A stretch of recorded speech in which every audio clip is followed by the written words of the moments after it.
Some of us are tops, some of us are bottoms, and some of us we're switches, which means we love both the thrill of giving and the surrender of receiving, the power of directing, and the release of being directed. But here's the catch. Switching isn't just about flipping positions mid-scene like you're changing channels. It comes with unique consent challenges, especially for trauma survivors and neurodivergent nervous systems. Because when roles are fluid, boundaries can get blurry. When power shifts back and forth, it's easy for assumptions to creep in. When your nervous system has to toggle between states of control and surrender, things can get dysregulating fast if you're not intentional about the transitions. So, how do you navigate role shifts without confusion, pressure, or accidental boundary crossings? How do you honor the complexity of wanting both without making your partners or yourself feel destabilized? Hey there, I'm Dr. Misty with Untamed Ember, and today we're diving into switching roles, staying safe, and how to make consent feel rock solid even when the roles are fluid. If you identify as a switch, if you've ever felt pressure to pick a side, if you've experienced confusion around boundaries when roles shift, or if you're just curious about what it means to navigate power dynamics with fluidity, this episode is for you. Because switches occupy this really interesting space in kink culture. We get told we're indecisive, greedy, or not serious enough about our roles. We get partners who assume that because we switch, we're always up for anything. We get our own nervous systems confused when we try to flip states too quickly without proper transition time. But here's what I know. Switching isn't confusion, it's range, it's complexity. It's the recognition that desire isn't one-dimensional and neither is power. So let's talk about how to honor that range while keeping everyone, yourself included, safe, boundaried, and consensually engaged. Let's get into it.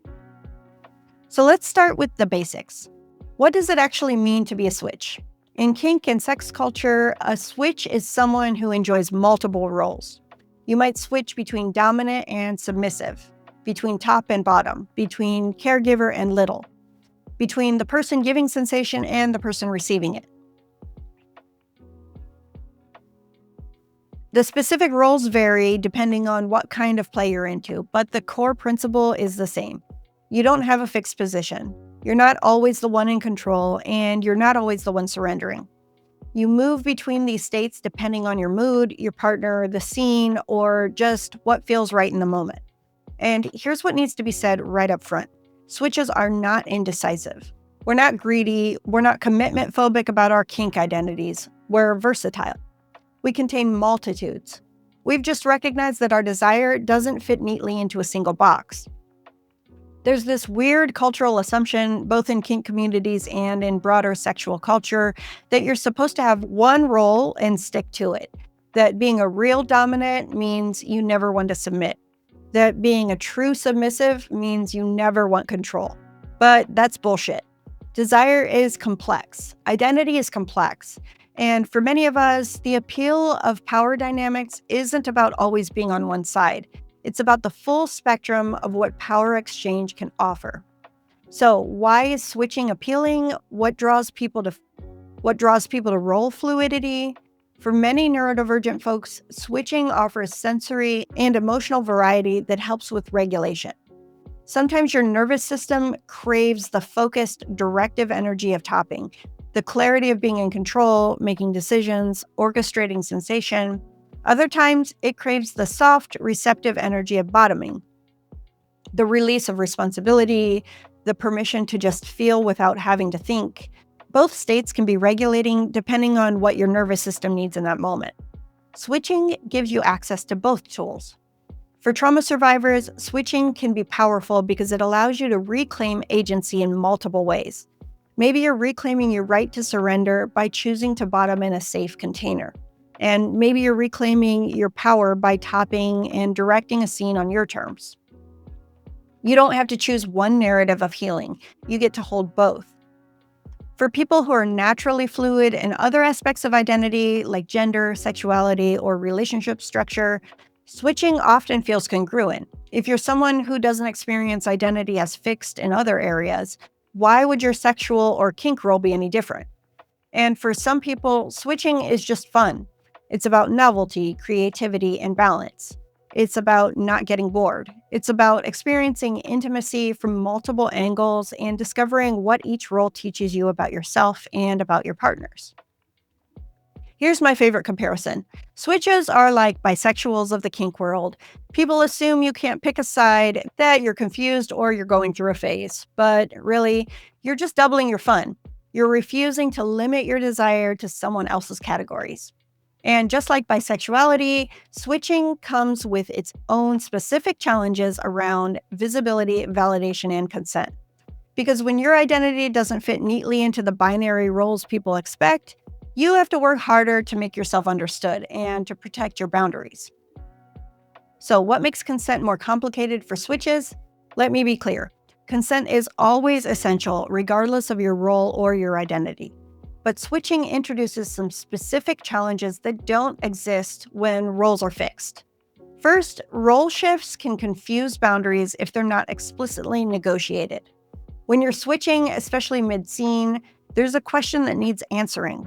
Who's in charge when the power flips? If you started the scene with person A as the dominant and person B as the submissive, and then you switch, does that mean all the boundaries get reversed too? Does person B now have the same authority as person A had? Are the agreed upon limits the same in both directions? You can't assume, you have to negotiate. Because here's what happens when you don't. One person thinks switching is implied, that the negotiation covered both roles. The other person thought that they were only agreeing to one specific dynamic, and suddenly you've got a consent mismatch that neither person intended. Second, there's a risk of consent blurring when assumptions fill the gaps. Some people assume that if someone identifies as a switch, they're automatically up for both roles all the time. That's not true. Just because someone enjoys both topping and bottoming doesn't mean they want to do both in every encounter with every partner or even at all with certain people. Your switch identity is not a standing invitation. Each scene, each role, each dynamic requires its own explicit consent. And here's where it gets tricky. Sometimes partners who know you're a switch might pressure you to switch when you're not feeling it. Come on, I know you like topping too. Why don't you want to switch tonight? That pressure, even if it's not aggressive, even if it's coming from a place of enthusiasm, is a consent issue. Your desire to switch needs to be coming from you, not from someone else's expectation that you should want both roles equally all the time. Third, nervous system perspective. Switching states can be genuinely dysregulating. Here's something that doesn't get talked about enough. Topping and bottoming require different nervous system states, and rapidly switching between them can be jarring if your body isn't prepared. Topping typically requires sympathetic activation, that focused, directive, slightly aroused energy. You're paying attention, making decisions, orchestrating the scene, and your nervous system is online and engaged in a specific way. Bottoming often requires ventral vagal surrender, that soft, receptive, trusting state where you can let go of control and just receive. Your nervous system is still engaged, but in a completely different way. These are not the same state, and asking your nervous system to flip between them without transition time is like asking someone to go from sprinting to meditating with no cooldown period.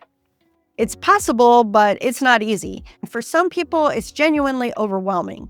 For neurodivergent folks especially, state shifts can be extra challenging.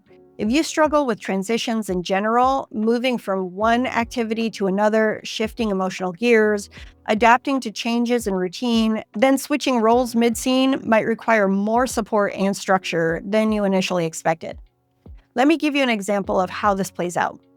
I worked with a couple, let's call them Nat and Kellen, who both identified as switches.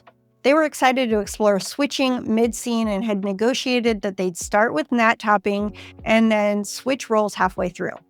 But when the moment came to switch, Kellen froze. Not because they didn't want to top, they absolutely did, but because their nervous system wasn't ready for the gear change. They'd been in this soft, receptive, almost floaty state, and then suddenly they were being asked to shift into focused, directive energy. Their brain couldn't make the jump that fast. Nat interpreted the freeze as hesitation or discomfort and immediately stopped everything. which made Kellen feel guilty and broken. They thought they should be able to switch seamlessly because they identified as a switch. But here's the thing. Identifying as a switch doesn't mean your nervous system can flip states on command. It just means you have access to multiple roles when the conditions are right. What Nat and Kellen needed, and what they eventually built into their play, was transition time, a pause between roles, a chance for Kellen's nervous system to come up from that receptive state, reorient, and shift into the energy needed for topping. Once they built in that buffer, switching became accessible and enjoyable. But without it, they were asking Kellen's body to do something it simply wasn't equipped to do in that moment. This is the consent complication that switches face. It's not just about whether you want both roles. It's about whether your nervous system can actually access both roles in the time frame and the context that you're working with. So how do you navigate switching in a way that honors both your desire for role fluidity and your need for clear boundaried consent? Here's the framework. Negotiate before you play and be specific. Don't just say, "We're going to switch tonight," and then assume that you're on the same page about what that means. Get detailed. Here's an example. "We're starting with you topping me. You'll be doing impact play, specifically spanking and flogging. After about 20 minutes, if we're both still feeling it, we'll pause, check in, and potentially switch roles. When we switch, I'll take over as top and you'll be receiving. The activities that we've agreed on for my topping are X, Y, and Z. Does that all sound good?" Notice how specific that is. There's no ambiguity about timing, activities, or what switching actually entails. And here's what's crucial.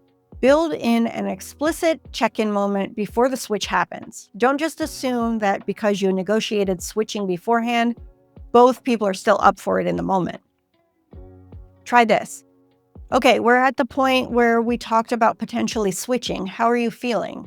Do you want to switch, or would you rather keep going on like this?"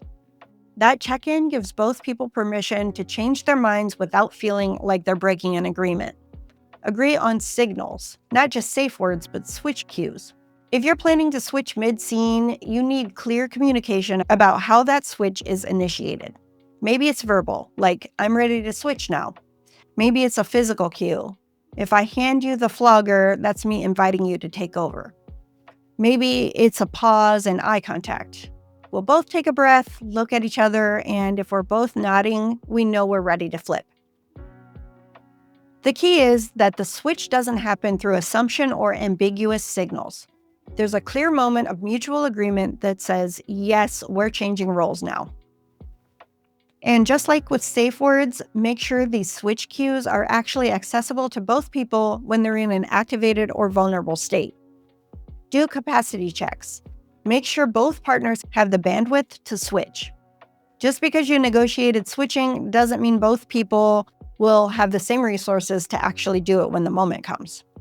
Capacity includes physical energy, like, do you have the stamina to switch from receiving to giving, or are you already tapped out? Emotional resources, like, do you have the emotional bandwidth to hold space for your partner in a different way than you have been? And mental headspace, like, can you shift from the headspace of one role into the headspace of another, or are you too deep in a specific state to make that transition? It's completely okay to realize mid-scene that you don't have capacity to switch even though you thought you would. That's not a failure. That's your nervous system giving you accurate information. Here's an example. "You know what? I thought I'd want to switch, but I'm actually really settled into this role and I'd like to stay here. Can we skip the switch tonight?" That should always be a safe thing to say. Build in time buffers. Create rituals around switches so the nervous system can transition. Remember Nat and Kellen?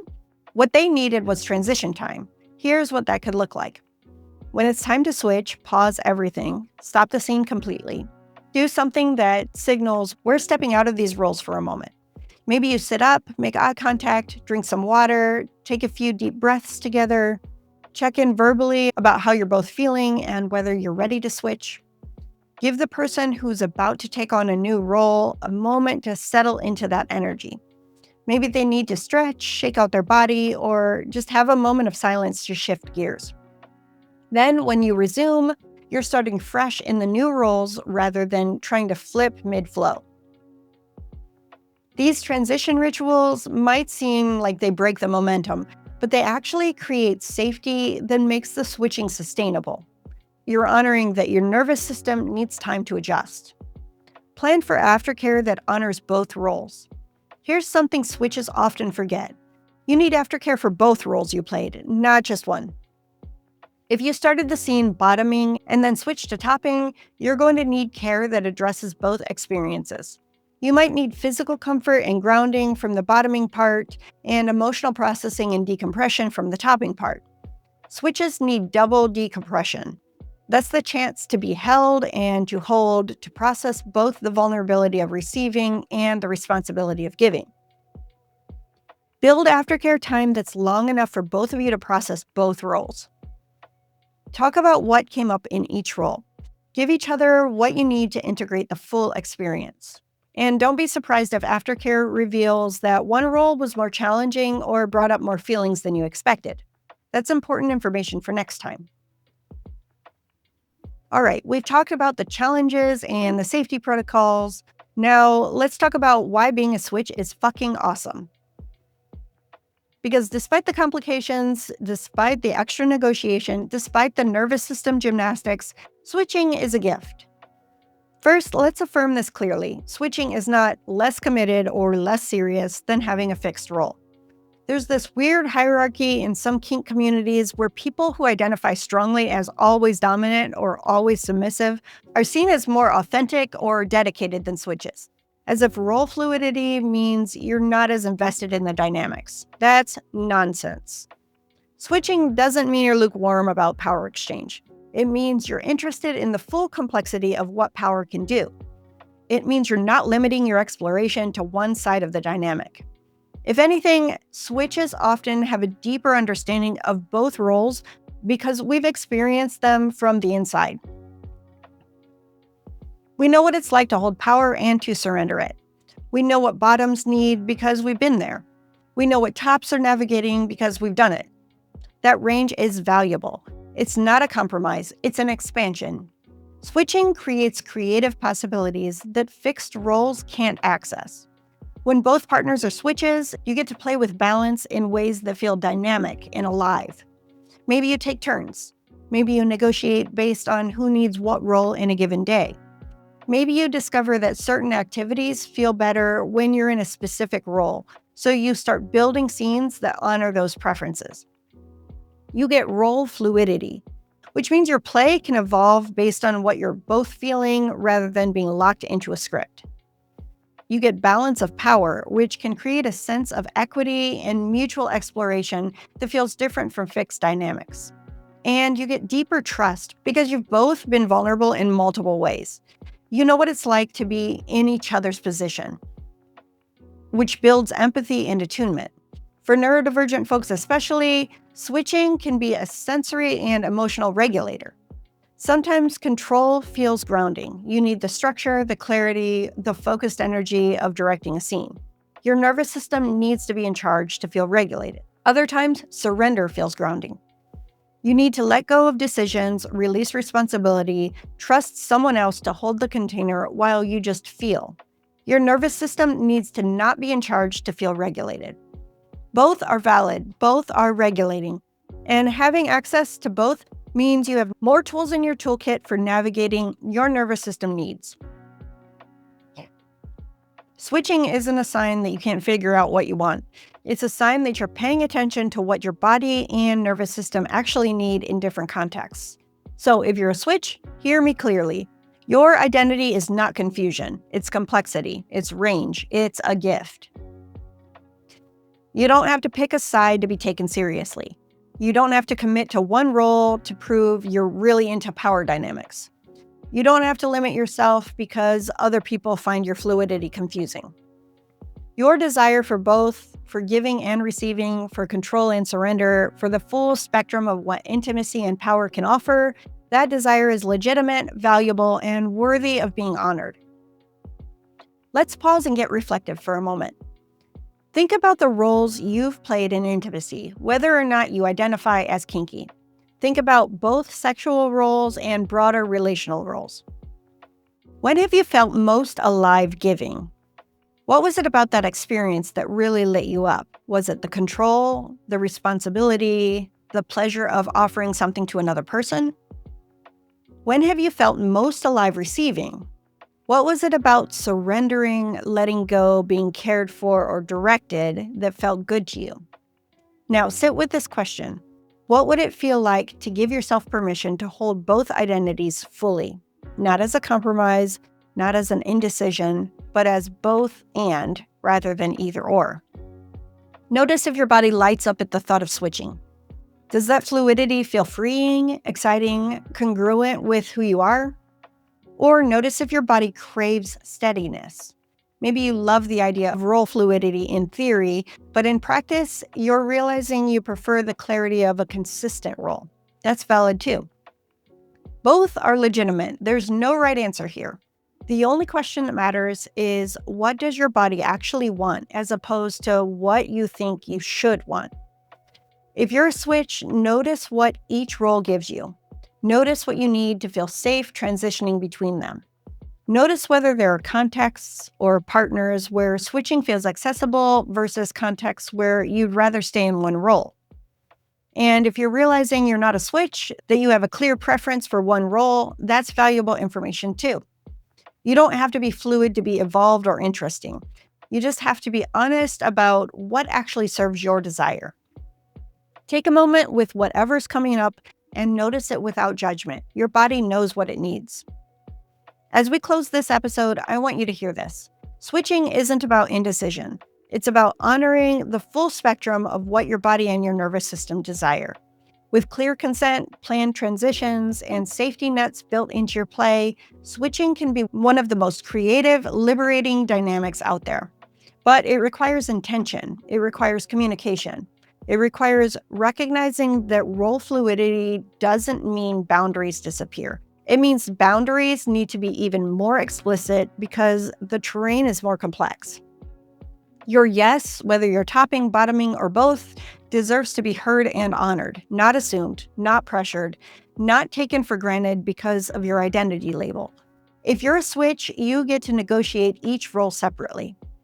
You get to change your mind. You get to need transition time. You get to ask for what you need to make role shifts feel safe and sustainable. And if you're partnering with the switch, your job is to never assume, to negotiate explicitly, to build in check-ins, to respect that just because someone has access to both roles doesn't mean they're always available for both. If this episode spoke to you, whether you're a switch yourself or you're learning how to support the switches in your life, subscribe to Untamed Ember wherever you get your podcasts. We're doing this work together, one conversation at a time. And join my newsletter at untamedember.kit.com for deep dives into the nuanced, messy, beautiful terrain of sexuality, power, and embodiment. Until next time, this is Dr. Misty with Untamed Ember, reminding you that your complexity isn't confusion, it's power. And you deserve relationships and play that honor every version of who you are. See you next episode.